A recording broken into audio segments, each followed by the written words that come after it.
First, make your character and the monitor that you want the character to look at. As you can see, my character has 4 parts, and I have a monitor that is a cube. Then make a null and put head and all its components in the null. Make sure that the null direction axis is something like this. Z is looking forward and Y is up, and it is in the middle of the head where head rotates. For the body, put it in the null and just make sure the axis is in the point that head touches the body. Now put head and the body into a null that contains the whole character. Right click on the head and its component null and add a constraint tag on it.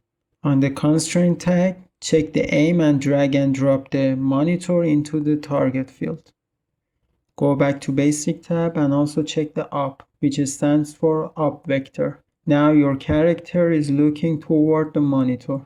You can select the null that contains the whole character and duplicate it by holding Ctrl by dragging it in the viewport.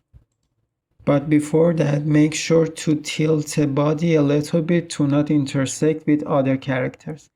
Select the body null, rotation, and tilt it in the wanted direction.